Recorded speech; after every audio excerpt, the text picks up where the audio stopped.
जब पत्नी इंतजार करे कि पति आते होंगे, और इसमें पति जब अपनी नौकरी से छुट्टी लेते हैं किस बात की, कि उनकी बेटी की शादी है, एक खुशी का माहौल होता है। लेकिन यहाँ खुशी का माहौल नहीं होता है, यहाँ रंगीन मिजाज की एक बात होती है। और बात किस प्रकार हो जाती है कि पत्नी सोचती है कि आ रहे होंगे कौन, हमारे पति, और पति आ नहीं रहे हैं, वो किसी और पत्नी के साथ, किसी दूसरी पत्नी के साथ रंगरलियां मना रहे होते हैं। ये बात कहीं ना कहीं बड़ी दुखदाई हो जाती है, किसके लिए, एक पत्नी के लिए। और पत्नी हैरान परेशान हो जाती है कि जब हमारा पति किसी दूसरी महिला के साथ हो। इस बात को जब कोई महिला, किसी की पत्नी जब सुनती है, तो उसके शरीर में खून नहीं होता है, वो पानी बन जाता है। आज का जो घटनाक्रम है, आज की जो सच्चाई है, वो यही है कि एक एसपी साहब एक अपनी थाने की, नज़दीकी थाने की महिला सिपाही के साथ किस प्रकार रंगरलियां मनाते हैं। और ये घटना इसी से संबंधित है, इसी की एक लड़ी है, इसी की एक कड़ी है। इसी में, ये वीडियो में आप लास्ट तक जरूर बने रहिएगा, और वीडियो को अच्छी लगे तो लाइक कर दिया करें, और सब्सक्राइब कर लें, ताकि हमारी अग्रिम वीडियो आप तक अग्रिम पहुंचेगी, पहले पहुंचेगी। तो नमस्कार, प्रणाम, मैं अजय कोहली। आज की जो सच्ची घटना मैं आपको सुनाने जा रहा हूँ, ये उत्तर प्रदेश का एक जिला पड़ता है, उन्नाव। और उन्नाव में ही एक तहसील लगती है, बीघापुर। और इस बीघापुर क्षेत्र में जो वहाँ के एसपी साहब होते हैं, वो अपने एक सिपाही से बोलते हैं कि तुम क्यों परेशान हो रहे हो। अपने दोनों सिपाहियों से बोलते हैं, दो सिपाही होते हैं, कि तुम क्यों परेशान हो रहे हो, हम बाथरूम जा रहे हैं, हमें टॉयलेट जाना है, तुम लोग इतना पीछे क्यों पड़े हो, थोड़ा बाहर रहो, हमें अभी आने दो, उसके बाद में आप हमारी निगरानी रखना, हमारी देखभाल करना। लेकिन यहाँ सिपाही बोलते हैं, क्योंकि उन्हें डीएसपी डीजीपी साहब ने उन्हें सिक्योरिटी दी थी, उनसे कहा था बड़ी मुस्तैदी के साथ, बड़ी जिम्मेदारी के साथ, कि तुमको इनकी, एसपी साहब की निगरानी रखनी है, देखभाल करनी है, कि ऐसा ना हो कि एक एसपी हमारे यहाँ से निकल जाए। यहाँ बात कुछ ऐसी सस्पेंसिक्स है, जो बात लास्ट में आप सुनिएगा, और वीडियो को अंत तक जरूर देखिएगा। वीडियो में इंटरेस्ट है, और कहानी कुछ सस्पेंसिक है। तो ये एसपी साहब होते हैं, ये जो सीओ सर्किल ऑफिसर होते हैं, ये कृपा शंकर कनौजिया होते हैं।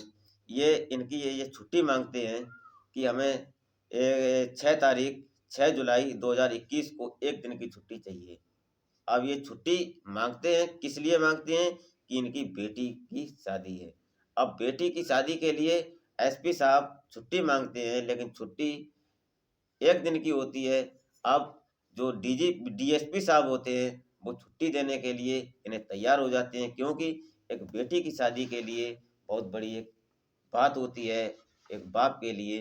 तो इस बात के लिए छुट्टी की रिक्वेस्ट लगी हुई थी, तो इनको एक दिन की छुट्टी मिलती है। और 7 जुलाई, नेक्स्ट डे 7 जुलाई 2021 को इन्हें छुट्टी मिल जाती है। अब ये यहाँ से निकलते हैं, और निकलने के बाद जब ये बीघापुर से निकलते हैं, तो बीघापुर से गोरखपुर के लिए जब रवाना होते हैं, तो यहाँ से इनकी दूरी पड़ती है समथिंग 341 किलोमीटर। बीघापुर से गोरखपुर की दूरी 341 किलोमीटर की दूरी पड़ती है।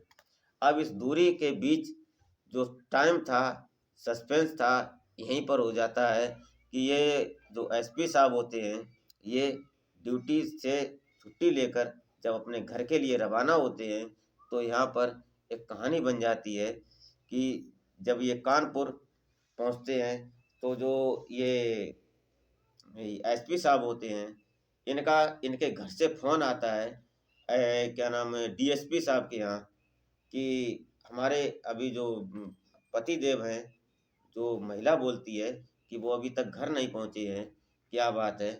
तो जो डीएसपी होते हैं, वो बोलते हैं कि उन्हें, वो 7 तारीख को निकले हुए हैं यहाँ से, उनको पहुंच जाना चाहिए था। 341 किलोमीटर की दूरी है, एक दिन पूरा हो गया है, निजी गाड़ी है, उनको पहुंच जाना चाहिए था टाइम तक। अब यहाँ पर एक बहुत बड़ी, मतलब मेंटली बात हो जाती है पूरे पुलिस में, ये उस थाने के अंदर और उस तहसील के अंदर एक हड़कंप सा मच जाता है कि एक एसपी गायब हो रहा है, कहाँ जा रहा है, क्या बात है। इस बात को लेकर एकदम अपनी अपनी तैयारी में, अपनी अपनी इन्वेस्टिगेशन में लग जाते हैं सारे पुलिस वाले। अब यहाँ कानपुर, जहाँ जहाँ इनका फोन स्विच ऑफ होता है, फोन से बात होती है, तो ये कानपुर तक तो पता चलता है इनका, लेकिन उसके बाद इनका फोन स्विच ऑफ हो जाता है। तो जो लास्ट क्या नाम लोकेशन निकलती है, जो सीडीआर निकलवाई जाती है, एसपी साहब निकलवाते हैं, तो उसमें लास्ट लोकेशन निकलती है कानपुर का माल रोड जो होता है, वहाँ की लोकेशन निकलती है। अब जब ये माल रोड की लोकेशन निकलती है, तो बीघापुर से और माल रोड कानपुर की दूरी समथिंग 44 किलोमीटर की है। अब इतनी दूर के बाद, इतनी दूरी के अंदर ये एसपी साहब ये गायब हो जाते हैं। अब यहाँ पुलिस बहुत परेशान होती है कि एक हमारा एक सीओ गायब हो रहा है, इसके लिए क्या किया जाए। अब पुलिस अपनी टीम एक ऐसी गठित करती है जो वर्दी में नहीं होती है। वो जगह जगह होटलों पर छापा मारती है और जगह जगह होटलों पर जो रिसेप्शन एरिया होते हैं वहाँ पर जाती है और पूछताछ करती है कि यहाँ पर इस नाम का व्यक्ति है, इस नाम का व्यक्ति है तो ठीक है, अगर नहीं है तो हमें कमरा चाहिए, और कमरा चाहिए, कमरा लेने हम तब आएंगे कि हमारे साथी कुछ बाहर हैं, उनको हम लेकर आते हैं, तब हम उस कमरे को, रूम को हम बुक करेंगे, और जो आपकी फीस होगी, जो आपका पैसा होगा, वो हम यहाँ पेमेंट करेंगे। इस बात को लेकर जो टीम बनती है, तो वहीं बीघापुर ये माल रोड एरिया के अंदर एक होटल होता है मंदाकिनी। इस मंदाकिनी होटल में जब एक पुलिस वाला, एक सिपाही पहुंचता है, एक सादा वर्दी में, एक आम आदमी की तरह, और जब वहां पहुंचता है तो वो कृपा शंकर बन के जाता है। ये कृपा शंकर जो होता है, वो वहाँ पहुंचता है तो पूछता है कि हमें कमरा चाहिए, और कमरा कोई खाली है। तो रिसेप्शन एरिया में जो वहाँ बैठे होते हैं, जो वहाँ के जिम्मेदार व्यक्ति होते हैं, उन्होंने बोला कि ये कमरा खाली है। तो वो पूछते हैं कि यहाँ पहले, अब से कुछ समय जो टाइम हुआ था, उस टाइम को लेकर बोलते हैं कि अभी तक कोई, इतने टाइम पे कोई आया है? तो वो बोलते हैं कि हाँ आए तो हैं, कि वो फला फला कमरे में है, कि वो हमारे रिश्तेदार हैं और उनसे हमें संपर्क करना है। तो जो रिसेप्शन एरिया होता है, तो वो कमरा का नंबर बता देते हैं और चाबी दे देते हैं, और एक अपना जो गार्ड होता है वहाँ पे, जो कमरों की जो जगह बताता है कि ये कमरा आपका, ये आपका है। तो जो उसको बोलते हैं, जो भी बोलते हो, हमको नहीं पता है, हम गए नहीं होटलों में। तो वहाँ पर उस होटल वाले को, जो वॉचमैन होता है, उसको वहाँ साथ भेज देते हैं। अब जो वो जाता है तो बता देता है कि ये कमरा है। तो जो कृपा शंकर बन के जाता है, जो पुलिस वाला होता है, वो जब देखता है, जब गेट को खटकाता है, तो वहाँ से अंदर से सीओ साहब ने कमरा अपना बंद कर रखा था। अब जब वो कमरा खटकाते हैं, तो जब ये कमरा खोला जाता है, तो सोचता है कि शायद कोई होटल वाला होगा जो कमरा खुलता है, तो ये पुलिस वाला सीधा अंदर दाखिल हो जाता है। जब अंदर सीधा दाखिल हो जाता है, तो वहाँ क्या देखता है, नज़ारा ही कुछ अलग था। वहाँ नज़ारा क्या अलग था कि वहाँ सीओ साहब थे, और जो एसएसपी साहब थे, वहाँ पर जो वो कुछ और दूर के जो थे, जो अधिकारीगण थे, वो सब उस कमरे में मौजूद थे, और मौजूद थे। उसके साथ में बहुत बड़ा एक काम हो जाता है, बहुत बड़ा एक कांड हो जाता है। कांड इस प्रकार हो जाता है कि उसी, ये क्या नाम, उन्नाव क्षेत्र में बीघापुर जो तहसील होती है, इसी बीघापुर क्षेत्र में ही एक थाना पड़ता है। उस थाने के अंदर एक महिला सिपाही होती है, और वो महिला सिपाही सुंदर होती है, और बहुत सुंदर होती है, बेहद खूबसूरत होती है।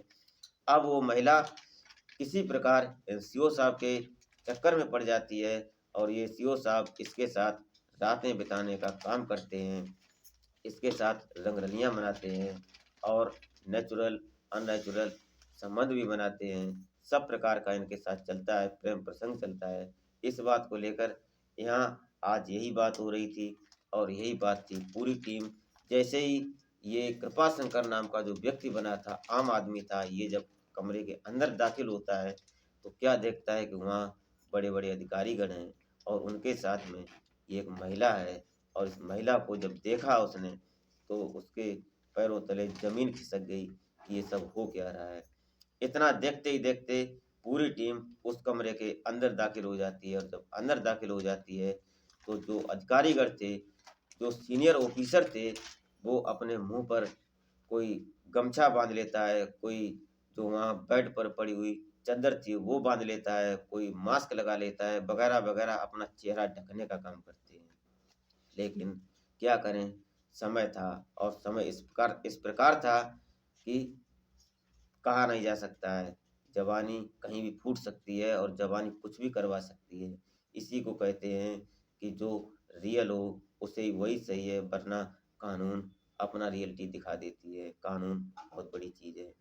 यहाँ पर यही हुआ कि जो अधिकारीगण थे और जो ये सीओ साहब थे, इनको जब वहाँ मौका वारदात पर पकड़ा गया, और पूरी टीम जो लगी हुई थी, डीएसपी ये डीजीपी साहब ने जो वहाँ टीम लगाई हुई थी, उस टीम के सामने वो सब पकड़े गए, और पकड़ने के बाद उनको जब मौका वारदात पर सामने लाया गया, तो जब ये बात लखनऊ पहुंचती है और लखनऊ के कार्यालय गृह विभाग में पहुंचती है, तो वहाँ के डीजीपी जब उनको देखते हैं, इस केस को सुनते हैं कि यहाँ बड़े बड़े अधिकारी ऐसी हरकत कर रहे हैं, तो आम जनता क्या करेगी कि एक महिला दरोगा के साथ, महिला सिपाही के साथ एक बड़े अधिकारी जो सीओ एसपी साहब रंगरलियां मनाते हैं किसी होटल में जाकर, तो आम जनता फिर क्या करेगी? आम जनता कहाँ तक सुरक्षित है? यहाँ पर कहीं ना कहीं कानून के ऊपर भी दाग लगता है।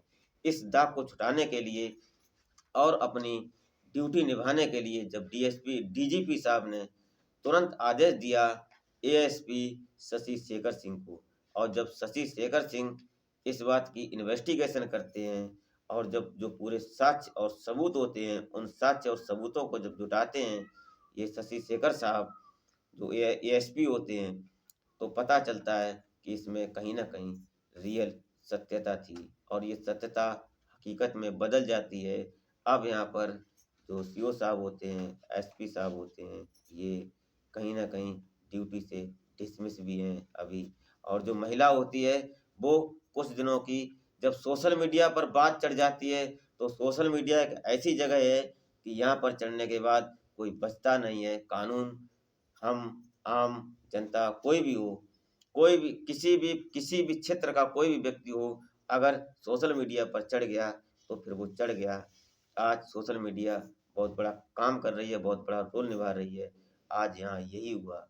इस बात को लेकर ये बड़े बड़े साहब, बड़े बड़े दावे ठोकने वाले साहब, जिनको ऊपर ये जनता चलती है, पुलिस को कहा जाता है कि ये जनरक्षक है, लेकिन आज जनरक्षक भक्षक बन रही है आप में ही, अपने आप में ही।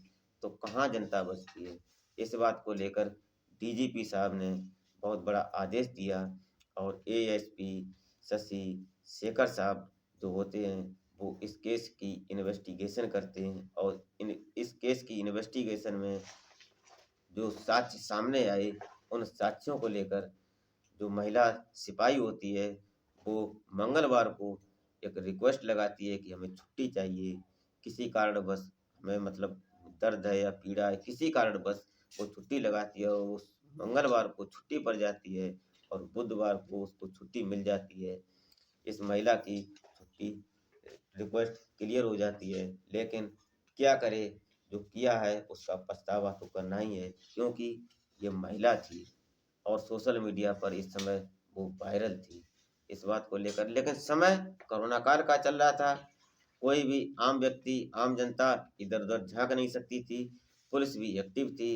लेकिन इसी बीच इन लोगों ने बहुत बड़ी रंगरलियां मनाने का काम किया, और ये जो अधिकारीगण होते हैं, जिन्हें क्या बोल दें, कानून होती है, यही कोरोना का पूरा लुत्फ उठा रहे थे। आज की कहानी इसी प्रकार है।